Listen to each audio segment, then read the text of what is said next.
I'm sitting here in front of what we call the Bridge to Nowhere. It's actually a covered bridge. I built it probably 30 years ago. Crosses this little creek. It's actually not the Bridge to Nowhere. It's actually a bridge to somewhere.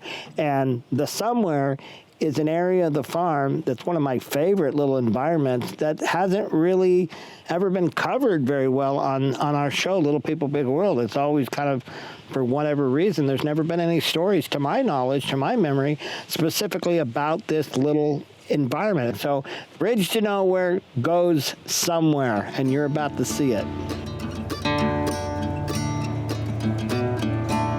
So after we cross the Bridge to Nowhere, we turn right and we come up and over this little grade. And then we are at Jacob's cabin.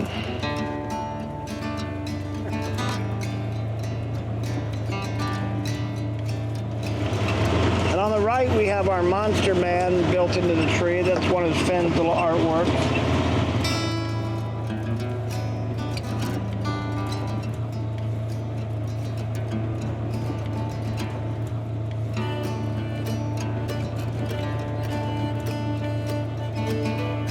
So this field, I refer to it as a deserted pumpkin patch.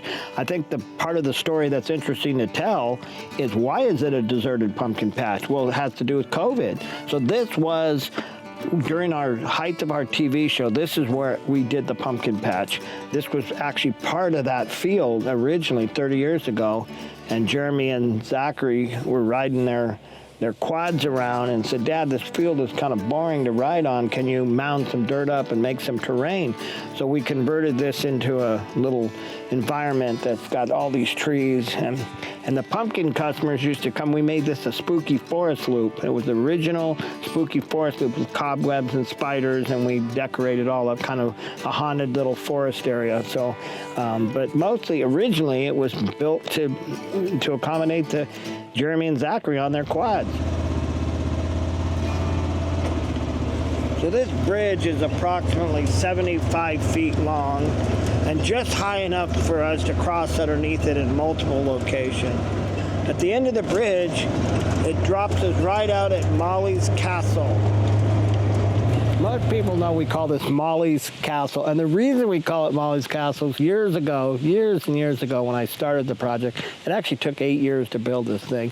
I think we started it before the TV show even began, got most of the structure up, and then we finished it during one of the early seasons of the show. Molly's Castle, because Molly came in the house one day kind of crying, saying, "Dad, the boys kicked me off the pirate ship and out of the tree house." I said, "Molly, don't worry, we'll build you a castle." 8 years later, we were able to deliver Molly's Castle, just about the time she grew up and wanted to go off to school, right? But Molly's Castle, solid concrete, has a courtyard, has a drawbridge across a moat that overflows from the pond, has a little courtyard area, has a palace with the thrones, has a knight's quarter with some dungeons that you can actually escape out, lots of secret passages, has a dining room, and of course it has a queen's quarter upstairs.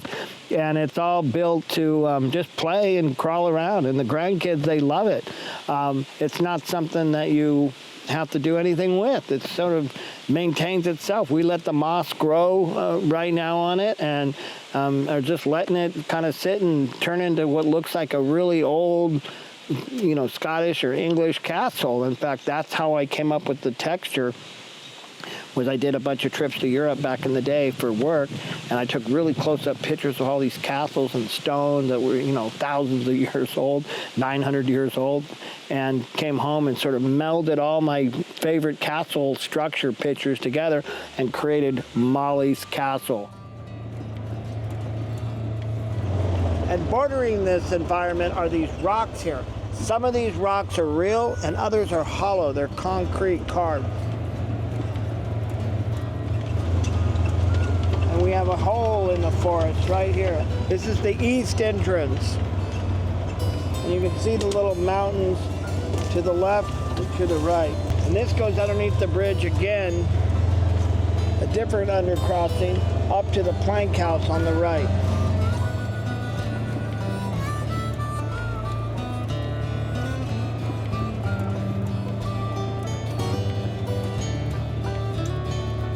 So everyone, I hope you enjoyed this little tour. That's the somewhere that the bridge to nowhere actually goes.